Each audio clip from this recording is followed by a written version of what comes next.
ना मग तुमचं माझं कर्तव्य काय आहे? ज्या भूमीमध्ये ज्या मातीमध्ये इथे सोन्याचा धूर निघत होता, मी खोटं नाही सांगत आहे, जुन्या मंडळींना विचारा, इंग्रज आले, परके लुटारू आले, इथलं सगळं लुटून नेलं, भरभरून नेलं, आगबोटी आणल्या रिकाम्या, इथला ताग, इथला कापूस, इथली नीळ, इथलं सोनं, इथलं लोखंड सगळं नेलं, कंगाल करून सोडला आमचा भारत देश आणि स्वतःच्या टाचेखाली आमचा राष्ट्राभिमान सुद्धा तुडवला. भारतीय धर्मशास्त्र, भारतीय कर्मकांड सगळं झूट आहे, सगळं थोतांड आहे असं म्हणून फक्त निंदा केली. 150 वर्ष इंग्रज भारतात राहिला, तो त्याच्या मम्मीला कधी आई नाही म्हणाला आणि आपण मात्र त्याचा गुण घेतला. आम्ही लगेच खरकट उचललं. मी हात जोडून सांगते, आजपासून बदलूया. आपल्या लेकरांना घाणेरडं शिकवू नका. येथ वडील जे जे करीती तया नाम धर्म ठेवीती, त्याची येर अनुष्ठिती सामान्य सकल माऊली म्हणते. मोठ्या माणसांवर खूप मोठी जबाबदारी आहे. महिला वर्ग, आपलं जर आपल्या पोरीकडे लक्ष नसेल, काय होत असेल देहाचे 35 तुकडे झाल्यानंतर आपण कल्पना नाही करू शकत. वेळीच सावध व्हावं लागेल, वेळीच जागं व्हावं लागेल, कारण आपण निद्रिस्त आहोत. म्हणून संतांना समाजाला जाग करण्याची वेळ आली. गात जागा, गात जागा, प्रेम मागा विठ्ठलासी, आपुलिया हिता जो असे जागता, धन्य माता पिता तयांची. जागणं महत्वाचं आहे. आम्ही निद्रिस्त आहोत त्यामुळे. बरं, आमची पोरं स्वप्न बघायला तयार नाहीत, नको ती स्वप्न बघतो आम्ही, नको ती माणसं स्वप्नात येतात आणि सगळ्या आयुष्याचं नुकसान होऊन बसतं. APJ अब्दुल कलाम म्हणायचे, भारताचे मिसाईल मॅन, स्वप्न बघा, स्वप्न बघा, कारण ती स्वप्न तुम्हाला विचार करायला प्रवृत्त करतात आणि तुमचे विचार तुम्हाला कृती करायला भाग पडतात. आणि अशी स्वप्न जर आमच्या पोरांनी नाही बघितली तर आमच्या मुलांचं भवितव्य एवढंच असतं, तेजस्विता, तपस्विता आणि तत्परता या 3 गुण ज्यांच्याकडे आहेत त्यांना तरुण म्हणावं. पण आजचा तरुण संध्याकाळ झाली की धरून आणावा लागतोय, हे आमचं भाग्य आहे. बरोबर आहे की नाही? माझं चुकत असेल तर सांगा. रोज संध्याकाळी सरकार मान्य होणारी माणसं आहेत, यापेक्षा स्पष्ट मी नाही बोलत या गादीवरून, मर्यादा आहे. मग आम्ही अशा पद्धतीची पिढी घडवायची आहे की कथा कीर्तनाच्या माध्यमातून, समाज प्रबोधनाच्या माध्यमातून खऱ्या अर्थी देशाचं उत्थान करणारी, आज 3Dच्या मागे लागणारी पिढी तुमच्या माझ्या बाजूला दिसतीये ना, डोळे खराब करणारी, वजन वाढवणारी, किलोनी. मैदानी खेळ आम्ही विसरलो, सगळं विसरलो. या देशात क्रांती झाली पाहिजे, हातात पत्ते, बसलाय पारावर, आणि या देशात क्रांती झाली पाहिजे. अशा बलगना आणि बाष्कळ गप्पा बास झाल्या. आता खूप मारणारी लोक पाहिली, पण कृतिशील कार्यकर्ते समोर आले तर असे उत्साह लोकार्पण सोहळे घडतात आणि त्या माध्यमातून अशी ज्ञानाची दिवाळी साजरी होते. म्हणून या मंडळाला शतशः धन्यवाद आहेत की तरुण आबाल वृद्धांसाठी ज्या पद्धतीने समाजात जागरण व्हावं हा उद्देश आहे या मंडळींचा. आणि खरं सांगू का, तुम्ही आम्ही आपापल्या पातळीवर काहीतरी देणं लागतो बरं का अशा कार्यक्रमांना. हे सगळं एका हाताने 2 हातांनी शक्य नाहीये. मला सांगा, भगवान गोपालकृष्णांना गोवर्धन उचलता आला असता की नाही एकट्याला? देव येतो, त्याला काय अशक्य होतं? देवाला गोवर्धन पर्वत उचलता आला असता, साईनाथांनी मनात आणलं तर हे सगळं होऊ शकतं. पण भगवंतांनी आदर्श काय घातला? बहुता जनांचे मुखी यश घ्यावे, एकट्याने काही नाही करायचं. भगवंत म्हणले सगळ्यांनी काठ्या लावा. गोकुळामध्ये प्रत्येक जण पुढे आला, प्रत्येकाला वाटत होतं माझ्यामुळेच गोवर्धन उचलला गेलाय, माझाच आधार आहे. प्रत्येकाने काठ्या लावल्या आणि भगवंतांनी मग करांगोळी लावली आहे, तेव्हा गोवर्धन पर्वत उचलला गेला. तसा हा जगन्नाथाचा रथ जर पुढे जायचा असेल तर प्रत्येकाने आपलं तन, मन आणि धन या समर्पणाने इथं आलं पाहिजे बरं का. म्हणून मी एक आव्हान करते या निमित्ताने आपल्या सगळ्यांना की ज्यांना ज्यांना जितकं देणं शक्य आहे, तन मन धन यापैकी काहीही, काही शारीरिक सेवा करतील, काही अर्चन भक्ती करतील, काही आर्थिक स्वरूपात मदत करतील, पण आपलं कर्तव्य श्रोते हो या धर्मकार्यामध्ये तुमचा आमचा खारीचा वाटा असलाच पाहिजे. या भावनेने तुमचं आमचं अध्यात्म पुढे सरकलं पाहिजे. नामदेव महाराज म्हणतात, हरीच्या कुळांना, हरीच्या दासांना अकल्प आयुष्य मिळू दे. आणि दास दास दास म्हणजे काय हो? दास ही अवस्था आहे, दास ही भूमिका आहे, दास ही काही पदवी नाहीये कुणाला दिलेली. संतांना कधी किताब नाही मिळाले, पदव्या नाही मिळाल्या, नोबेल प्राइज नाही, कधीच नाही मिळाले. ते फक्त निंदा, अपमान, छळ, अनन्वित अत्याचार सगळं सहन केलं आणि ते गेल्यानंतर मग दिंड्या निघाल्या, ज्ञानोबांच्या, तुकोबांच्या. आता दिंड्या निघतात, सोहळे निघतात, होते तोपर्यंत भरपूर छळलं. त्यामुळे दास ही पदवी नाहीये, दास ही अवस्था आहे.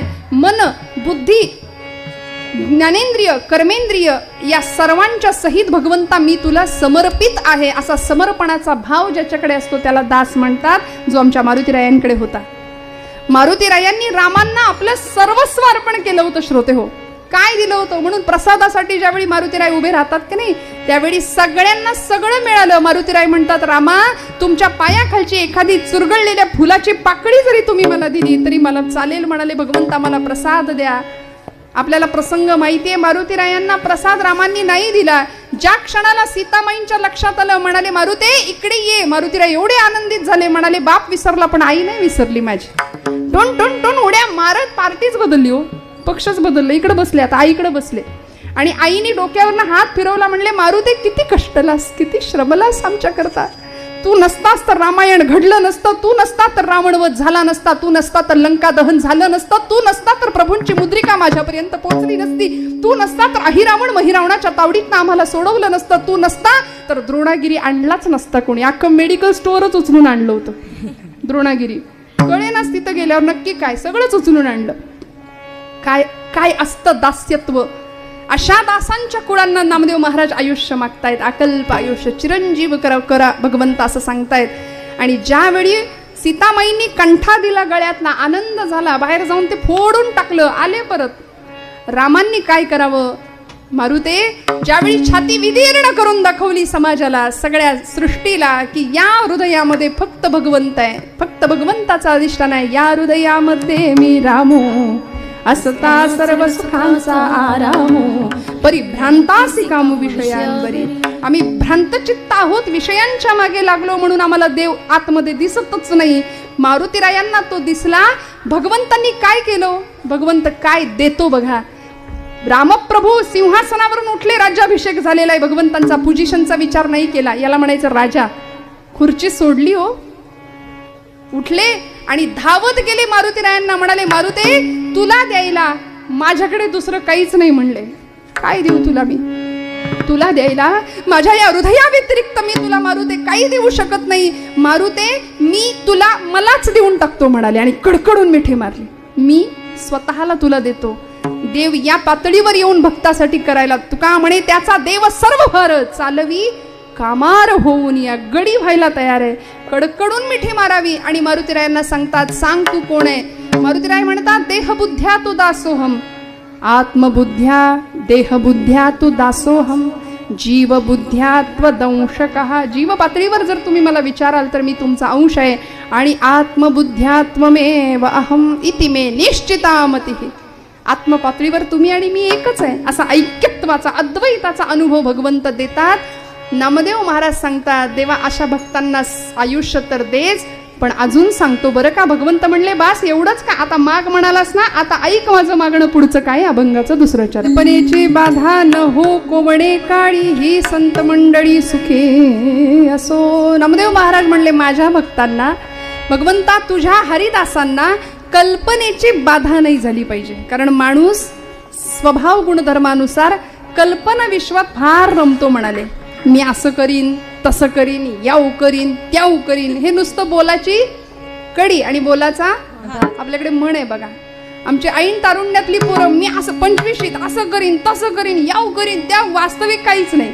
आणि मग 60-70 ओलांडल्यावर अशा माणसाला विचारलं की नाही काय हो 25शीत कसे होता? काय गेलं सगळं, देवाची इच्छा. त्यावेळी मात्र मी असं करीन, तसं करीन, अशी कल्पना विश्व रमवणारी तरुणाई किंवा अशी पिढी, अशी मंडळी नाथांना दिसतात, नामदेवांना दिसतात. आणि नामदेव महाराज म्हणतात की माझ्या भक्ताला कल्पनेची बाधा, कल्पनेचा, संशय पिशाच्याचा संसर्ग माझ्या भक्ताला नाही झाला पाहिजे. कारण भगवद्गीतेत भगवंत म्हणतात संशयात्मा विनश्यती.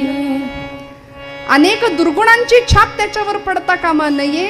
माणूस कल्पना विश्वात रमतो आणि त्यामुळे धोका निर्माण होतो. वास्तविक कृती कर्मशीलता काहीच नाही. बघा ना तुम्ही, आम्ही सुद्धा आमच्या घरामध्ये मुलगा जन्माला आला की एवढा आनंद असतो, वा रे वा मुलगा झाला, मुलगा झाला, पेढे वाटा, पेढे खाल्ले.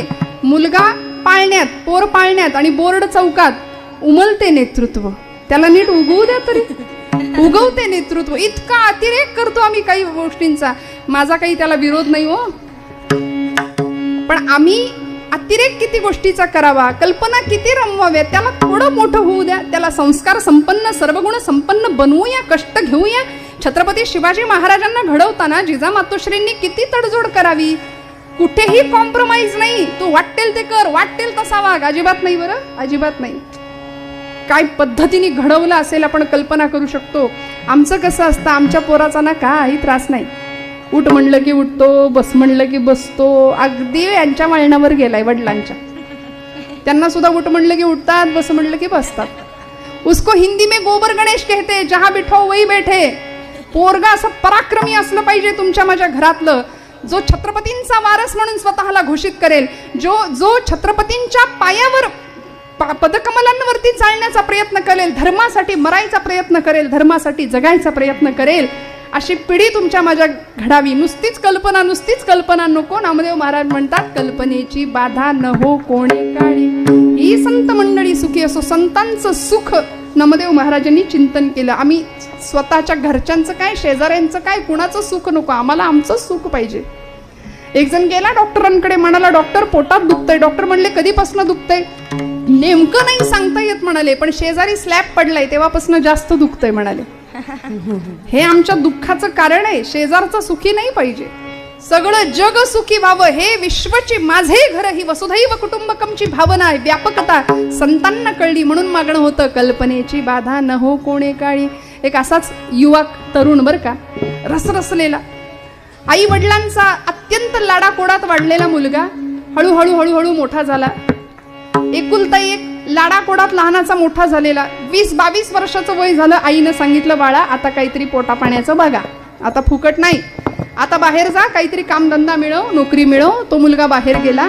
जुना दृष्टांत आहे, जुने कीर्तनकार सांगायचे आहे. मी वेळेत संपवणार आहे बरं का, काळजी करू नका.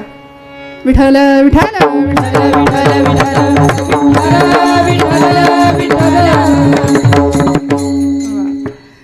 आणि तो ज्यावेळी बाहेर पडला, आईनं सांगितलं होतं नोकरी मिळव, तो बाहेर गेला. चालता चालता चालता मनात विचार, याला कल्पना विश्वात रमायची फार सवय. अशी पोरं असतात बघा, प्रयत्न कमी आणि स्वप्न कल्पना जास्त, फुकटच्या पोकळ गप्पा जास्त मारणारी पिढी आहे बरं का आजूबाजूला आमच्या. तो मुलगा बाहेर गेला, त्यांनी एक पाटी बघितली, जुना दृष्टांत, एक बोर्ड बघितला, त्याच्यावर लिहिलं होतं हुशार, प्रामाणिक आणि कष्टाळू नोकर पाहिजे. बरोबर. तो म्हणला मी हुशार आहे, मी प्रामाणिक आहे, मी कष्टाळू आहे, मला लगेच नोकरी मिळालीच पाहिजे. ती पाटी एका गवळ्याची होती. त्या गवळ्यापर्यंत तो गेला आणि त्याला विचारलं, मला नोकरी द्या. म्हणाले, तुमच्या अटी मला मान्य आहे, मी प्रामाणिक आहे, मी हुशार आहे, मी कष्टाळू आहे. तो गवळी म्हणला, याची बडबड ऐकून याला आपण मार्केटिंगला पाठवूया. म्हणून एक दह्याने भरलेलं मडकं होतं आणि पूर्वीच्या काळी मडक्यातनं दही विकायचे गावोगावी घराघरात जाऊन. ते मडकं म्हणले, उचल दह्याचं, घे डोक्यावर आणि जा दही विकून ये, तुझी नोकरी पक्की, तुझा पगार फिक्स, आता मिळणार तुला पैसे. याला इतका आनंद झाला, म्हटलं आजच बाहेर पडलो, नोकरी मिळाली, वा वा वा, आता पैसा मिळेल, मग त्या पैशाचं मी करू काय. म्हटलं एक म्हैसच विकत घेतो, आता एक म्हैस विकत घेऊया. हळूहळू दूध दुभतं वाढलं, गाई गुरं वाढली, गोठा बांधावा लागला. त्या गोठ्यामध्ये मालकालाच कामाला ठेवलं बरं का. याचा विचार चालू आहे. दह्याचं मडकं डोक्यावर आहे, म्हणाला मालकालाच त्या गोठ्यामध्ये कामाला ठेवूया. इतका पैसा, दुधाचं उत्पादन वाढलं, दूध उत्पादक सहकारी संघाचा अध्यक्ष झाला. इतकं हे काल्पनिक गोष्ट आहे बरं, कुणाचं स्पेसिफिक काही हे सांगत नाही, दृष्टांत आहे असं समजा. सिद्धांत पक्का व्हावा याकरता दृष्टांताची योजना असते. पण आम्ही श्रोते काय करतो, आम्ही दृष्टांत घरी जाऊन घरी नेतो आणि सिद्धांत इथंच राहतो. तसं नाहीये. कीर्तनातला दृष्टांत हा उदाहरणापुरता आहे, सिद्धांत जास्त कळावा, पक्का व्हावा याकरता. तो गृहस्थ, तो मुलगा विचार करतोय की आता इतका पैसा आला, दूध उत्पादक सहकारी संघाचा अध्यक्ष झाला, सगळ्यांचं लक्ष त्याच्याकडे गेलं, भरपूर पैसा. मग श्रीमंत मुलींची स्थळं याला यायला लागली, लग्न झालं, उत्तम मुलगी घरामध्ये आली, प्रचंड पैसा. काही सामाजिक पक्षांना, काही सामाजिक संस्थांना दानधर्म द्यायला सुरुवात केली, काही संस्थांना डोनेशन्स द्यायला सुरुवात केली. मग लोकांचं लक्ष गेलं, म्हणाले आमच्या पक्षात या ना. एका पक्षामध्ये प्रवेश केला आणि नुसता केला नाही, उमेदवार म्हणून उभा राहिला, निवडून सुद्धा आला. निवडून आल्यानंतर ज्या गावामध्ये जन्म झाला होता त्या गावच्या लोकांनी गावचे सुपुत्र म्हणून सत्कार करायचं ठरवलं आणि रेड कार्पेट, सगळी VIP ट्रीटमेंट, लोक ग्रामस्थ जमले, टाळ्यांचा कडकडाट, गुलाबाच्या फुलांचा हार गळ्यात घालायला आणला होता. हा स्टेजवर आला, लोकांनी याच्या गळ्यामध्ये गुलाबाच्या फुलांचा हार घालायला घेतला, मान खाली केली, तसा धप्प दिशे आवाज आला. आवाज आला तसा हात दचकला आणि यांनी बघितलं ते दह्याचं मडकं खाली. दही मातीमोल झालं, मडकं फुटलं. आता मला सांगायचंय ते ऐका. मडकं हे नशीब आहे, दही हे आयुष्य आहे. नशीब फुटलं की आयुष्य सांडतं. सांडलेलं आयुष्य गोळा करता येत नाही. फुटलेलं मडकं पुन्हा सांधता येत नाही. ते मातीत जप्त करणं, मातीतूनच आलेलं असतं. त्यामुळे हातात संधी आहे, वेळ आहे, त्या वेळेचा परिपूर्णपणे उपयोग करावा. कल्पनेमध्ये रमणं धोक्याचं आहे हे जाणून घ्यावं. कल्पनेची बाधा न हो कोणे काळी, ही संत मंडळी सुखी असो. अहंकाराचा वारा न लागो राजसा, माझ्या विष्णुदासा भाविकासी. आचार्य जगद्गुरु आद्य शंकराचार्य म्हणाले की अवस्था कशी असली पाहिजे जीवाची, भक्ताची. न मे द्वेष रागो न मे लोभ मोहो, मदो नैव मे नैव मात्सर्य भावो, न धर्मो न अर्थो न कामो न मोक्षो, चिदानंद रूप शिवोहम शिवोहम. अहम निर्विकल्पो निराकार रूपो, विभुर्व्याप्य सर्वत्र सर्वेंद्रियाणि सदा मे समत्वम. अशी समत्व बुद्धी तुमच्या माझ्याकडे असली पाहिजे. माऊलींचे आवडते शब्द आहे सर्वत्र सदा आणि सम. या उपाधी माझी गुप्त, चैतन्य असे सर्वत्र, ते तत्वज्ञ संत स्वीकारिती. असं चैतन्य तुमच्या माझ्यापर्यंत यावं असं वाटत असेल तर आम्हाला अहंकार या एका गुणाला बाजूला ठेवावं लागेल. मन, बुद्धी, चित्त आणि अहंकार या अंतःकरण चतुष्टयातल्या 4 गोष्टी आहेत. त्यापैकी अहंकार अत्यंत वाईट, जीवाला दुःखात लोटणारा एकमेव गुण म्हणजे अहंकार आहे. मी करता ऐसे म्हणसी तरी तू दुःखी होशी, श्रीराम करता म्हणता पावसी यश कीर्ती प्रताप. माऊली म्हणते नवल अहंकाराची गोठी,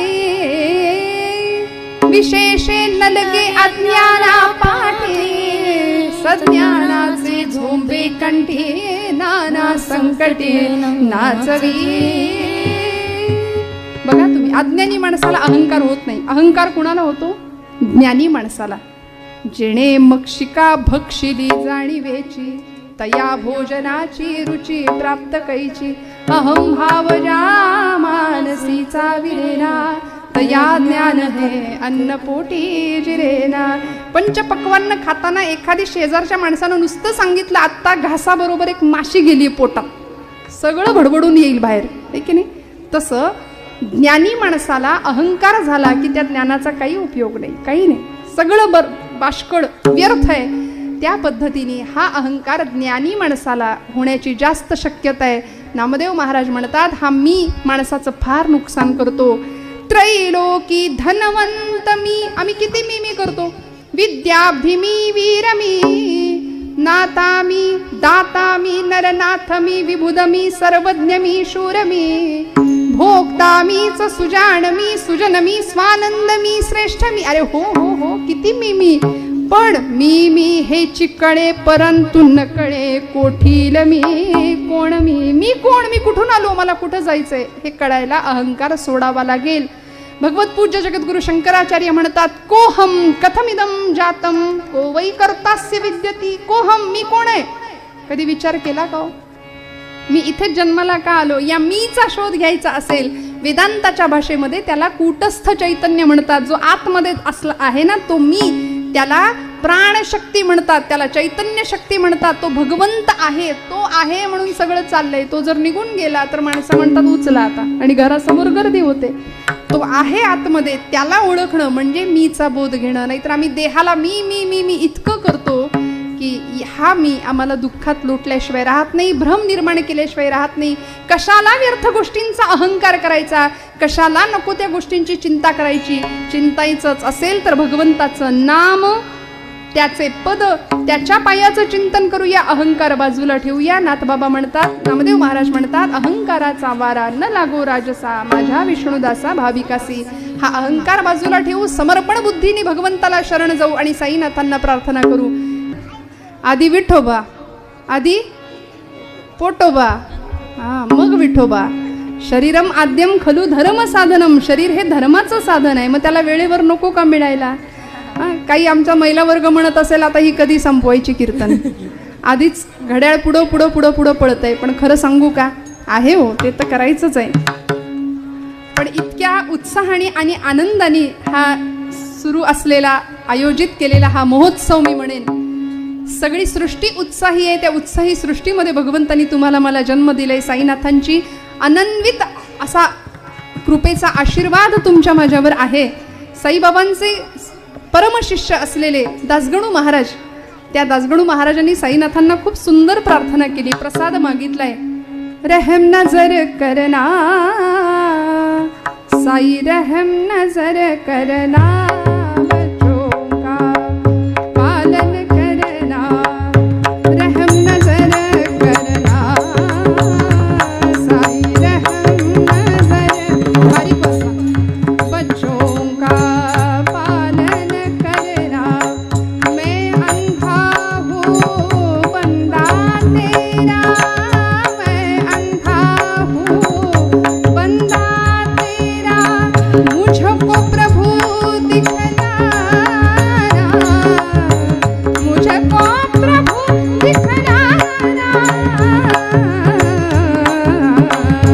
साई, रहम नजर करना, बच्चों का पालन करना, बच्चों का पालन करना.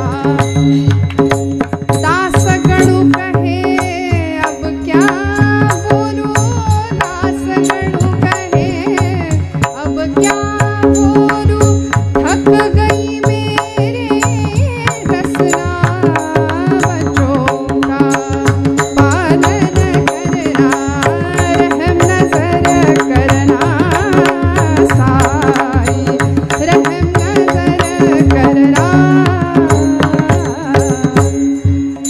साईनाथांचं चरित्र आपण वाचत असाल, साईनाथांच्या चरित्राची पोथी वाचत असाल. मला असं वाटतं साईबाबांकडे दासगणूंनी मागितलेलं मागणं आहे, रहम नजर करना, बच्चों का पालन करना, मैं अंधा हूँ बंदा तेरा. कारण खरंच आहे बरं का, डोळे असून आम्ही आंधळे आहोत अशी परिस्थिती आहे की नाही. जगाकडे डोळसपणे बघायला संतांनी शिकवलं. वास्तववादाचा रोकडा स्पर्श संतांच्या आयुष्याला होता, तो तुम्हाला मला मिळावा. डोळस दृष्टीने समाजाकडे बघावं आणि परमार्थाचा अर्थ कळायचा असेल. आम्हाला अर्थाचा परमार्थ लवकर कळतो, पण परमार्थाचा अर्थ कळायचा असेल तर खऱ्या अर्थी समर्पण भावनेनी, समर्पण बुद्धीनी इथं येणं अपेक्षित आहे. इथे आपला वाटा देणं अपेक्षित आहे. जशी ती खार छोटी होती, पण समुद्र सेतुबंधनाच्या कामामध्ये तिने आपला वाटा उचलला, तिने ते काम पूर्णत्वाला नेलं. प्रभूंची पूर्ण कृपा झाली. तुमच्या माझ्यावर भगवंतांची कृपा व्हावी असं वाटत असेल तर या समाजामध्ये आमच्या संतांनी, सत्पुरुषांनी, महंतांनी देव देश धर्माचं काम हातामध्ये घेतलं. ते मी म्हटलं होतं 3Dचा मागे लागलेला आपला समाज, आपली तरुणाई आणि त्यावेळच्या तरुणांची, त्यावेळच्या महापुरुषांची 3D म्हणजे एकच होती, देव देश आणि धर्म. हे तत्वज्ञान होतं जीवनाचं. त्यामुळे महापुरुषांपासून संतांपर्यंत, संत महंतांपर्यंत, पुराणातल्या देवदेवतांपर्यंत अनेकांनी आमच्या कल्याणाचंच चिंतन केलं. भगवान प्रभू साईनाथ तुमच्या माझ्याकरता इथे आलेले आहेत. त्यांची पूर्ण कृपा व्हायची असेल तर आम्हालाही त्यांच्याकडे मागणंच मागावं लागेल. अहंकाराचा वारा न लागो राजसा, माझी या विष्णुदासा भाविकासी. आणि जगाचं कल्याण चिंतणाऱ्या अनेक सत्पुरुषांची कृपा तुम्हाला मला लाभावी या एका उद्देशाने नामदेव महाराज सुद्धा सांगतात, भगवंता आता काय देशील रे, ज्याच्या ज्याच्या मुखामध्ये भगवंताचं नाम आहे त्या प्रत्येकाचं कल्याण कर भगवंता. अभंगाचं नाम म्हणे तया सावे कल्याण. सगळ्यांचं कल्याण चिंतन केलं. ज्या मुखी निधान पांडुरंगा, कल्पनेची बाधा न हो कोणे काळी. ही संत मंडळी सुखी असो. असं आगळं वेगळं दिव्य मागणं नामदेव महाराज पांडुरंगाच्या चरणी मागतात. तुम्हाला मला ही सद्बुद्धी व्हावी. इतकी श्रीमंती, इतकं अफाट सामर्थ्य हिंदू धर्म संस्कृतीमध्ये आहे. आज अयोध्येमध्ये प्रभू रामराय सुद्धा येत आहेत. आम्ही साक्षीदार आहोत. राष्ट्र दैवत प्रभू रामचंद्र आमच्यासाठी येत आहे. इकडे साईनाथ आमच्या करता येत आहेत. आम्ही साक्षीदार आहोत या सोहळ्यांचे. आम्ही भाग्यवान आहोत. ते भाग्य आमचं आम्ही आजमावावं, ते भाग्य उपभोगूया आणि हा असा आनंदाचा सोहळा साजरा करूया. सगळ्यांचं कल्याण चिंतन करूया. कशाला कुणाचं हृदय दुखावायचं मला सांगा. तुमच्या माझ्या बोलण्यातनं दुसऱ्याच्या हृदयातला विठ्ठल डोलला पाहिजे, असं आमचं बोलणं असू द्या. नाहीतर खासकन दुसऱ्याच्या अंगावर ओरडायचं, वासकन एखाद्याला दुखवायचं असं नाही. गळ्यात माळ एक नाही, मग माळेबरोबर पथ्य असावं, जेणे विठ्ठल मात्रा घ्यावी तेणे पथ्य सांभाळावी. पथ्य काय? गळा माळ शोभे आत्मरूप शांती. ती शांती आत्म्याच्या ठिकाणी लाभावी, प्रत्येकाला सुख समाधान प्राप्त व्हावं. कशासाठी दुसऱ्यांचं खरकट खायचं? इतकं प्रगाढ तत्वज्ञान भारतीय संस्कृतीत आहे. भगवद्गीता तुमच्या माझ्या पोरांच्या हातात वेळीच देऊया. 16व्या वर्षी ज्ञानोबा जर ज्ञानेश्वरी लिहितात तर आमच्या पोरांनी 16व्या वर्षी निदान उघडून तर बघितली पाहिजेच ज्ञानेश्वरी. हा अट्टहास मोठ्या माणसांनी ठेवलाच पाहिजे. नाही ठेवला तर आमची पिढी रसातळाला गेल्याशिवाय राहणार नाही. योग्य वयात योग्य त्या गोष्टी झाल्या पाहिजेत, तेव्हा कल्पनेची बाधा होणार नाही, अहंकाराचा वारा लागणार नाही, उत्तम कल्पापर्यंत आयुष्य हरिभक्तांना मिळाल्याशिवाय राहणार नाही. नामदेव महाराजांचं मागणं भगवंत पूर्ण करतील नव्हे केलंय यात शंका नाही. आज पाश्चिमात्य लोक तुमचं माझ्या भारतीय संस्कृतीचं अनुकरण करतायत. पाश्चिमात्य लोक भगवद्गीतेचा अभ्यास करतायत. छत्रपती शिवाजी महाराजांच्या चरित्राचा अभ्यास अमेरिकेतली माणसं करतायत आणि आम्ही नको त्यांचे पोवाडे गातो. मी तरुण मंडळींना कायम सांगते, आमच्याकडे अनेक लोकांनी स्वाऱ्या केल्या, लुटारू अक्षरशः लुटलं, इथलं सगळं नेऊन लुटलं, भारतभूमी कंगाल केली. 17 स्वाऱ्या केल्या. महम्मद गझनी असू दे, सिकंदर असू दे, अनेक लोकांनी स्वाऱ्या केल्या. आणि आम्ही काय म्हणतो, जो जिता वही. वाटलंच मला आता दृष्ट काढा घरी गेल्यावर आपलीच आपण. मी एवढं सगळं सांगितलं, त्याच्यावर बोळा फिरला असं म्हटलं तरी चुकणार नाही. काय म्हणतो आपण, जो जिता वही. आता का बोलाल? मी हात जोडून सांगते, लुटेरे, फुटके लुटेरे कोणीतरी येतात, आमच्या संस्कृतीतलं ज्ञान पळवून नेण्याचा प्रयत्न करतात. इथली नालंदा, तक्षशिला सारखी विद्यापीठ लाखोंच्या संख्येमध्ये पुस्तकं जाळली, पण तरी सुद्धा आज विश्वगुरु म्हणून भारतभूमी जगाच्या ठिकाणी ललामभूत आहे, हे विसरून चालणार नाही. सगळ्या जगामध्ये भारत हा गुरुस्थानी आहे. प्रत्येकाला आत्मिक शांतता हवी असेल तर भारतीय अध्यात्मशास्त्राकडे यावंच लागेल. सगळा भंपकपणा, सगळा भपकेबाजपणा दूर ठेवावा लागेल आणि आमच्या भारतीय संस्कृतीतलं मूळ विसरून चालणार नाही. सगळी मंडळी इकडे धावायला लागली आणि आम्ही नको त्यांचं अनुकरण करतो. आजपासून म्हणी बदलूया. माझ्या तरुणांना मी सांगेन, जो जिता वही सिकंदर नाही, आजपासून बदला. जो जिता वही छत्रपती शिवाजी महाराज, जो जीता वही महाराणा प्रताप, जो जीता वही पृथ्वीराज चौहान, जो जीता वही राजा पृथ्वीराज चौहान, राजा विक्रमादित्य. का हो, भरपूर यादी होईल मोठी. आपल्याला ऑप्शन दिलेत, काही म्हणा, पण सिकंदर नाही म्हणायचं आजपासून. राजांनी एवढं केलं, आमचा इथला धर्म शाबूत आहे. आज तुमच्या माझ्या स्त्रियांचं शील सुरक्षित आहे. कुंकू कपाळावरचं सुरक्षित राहावं याकरते आयुष्याचा यज्ञ केला या मंडळींनी. आणि आम्ही अनेक महापुरुषांच्या जयंत्या साजऱ्या करतो. डीजे शिवाय आमची जयंती होत नाही. छत्रपती शिवप्रभू आमच्या दंडात किती आहेत, यापेक्षा दंडावर, जलकींवर, इकडं टॅटू सगळीकडे असतात, पण रोम रोमात, रक्तात, हाडा मासात किती हे विभूतिमत्व आहे याचा विचार प्रत्येक तरुणांनी करावा. चारित्र्य उज्ज्वल बनावं. आणि हा देश सर्वार्थाने महान आहेच आहे, पण या देशाचं, या भूमीचं आम्ही काहीतरी देणं लागतो. त्या उद्देशाने प्रत्येकाने आपल्या पातळीवर काहीतरी जगाचा तो भार आपुल्या शिरावर ऐसे थोडे तर वाटो द्या हो. माझ्या समाज बांधवांवर, माझ्या देशावर, माझ्या देशाचा माझ्यावर काहीतरी बोजा आहे. मी काहीतरी देणं लागतो. तिकडे सीमेवर जवान लढतो, शेतात शेतकरी मरमर मरतो, घाम गाळतो, कष्ट करतो. मग जेवायला बसताना आणि जमिनीवर अंग टाकताना, झोपताना या देशाचा जवान आणि या देशातला किसान विसरून चालायचं नाही. प्रत्येक वेळी कृतज्ञता ठेवायची या दोघांच्या बद्दल, तर तुमचं माझं जगणं सार्थकी राहील. नामा म्हणे तया असावे कल्याण. जपमाळ करत असाल तर एक जप, एक माळ, राष्ट्राय स्वाहा इदन्न मम या उद्देशाने असावी. एक माळ माझ्या देशावर, सीमेवर लढणाऱ्या जवानांसाठी असू द्या. त्यांना उत्तम आयुष्य दे भगवंता. तरुण 20-20 वर्षाच्या पोरांची प्रेत आमच्या गावाकडे येतात, त्यावेळेस काय टाहो फोडतात माता, बघून काळीच पिळवटून निघतं आमचं. मला सांगा, तुमचं माझं घर बसल्या हे कर्तव्य आहे की नाही? एवढं तर आम्ही करू शकतो की नाही? नामदेव महाराज म्हणतात, नामा म्हणे तया असावे कल्याण. प्रत्येकाचं कल्याण व्हावं ही जर अपेक्षा संतांच्या सारखी तुमच्या माझ्या हृदयामध्ये निर्माण झाली तर भगवंत आमच्यावर का नाही कृपा करणार? आणि काय मागायचं?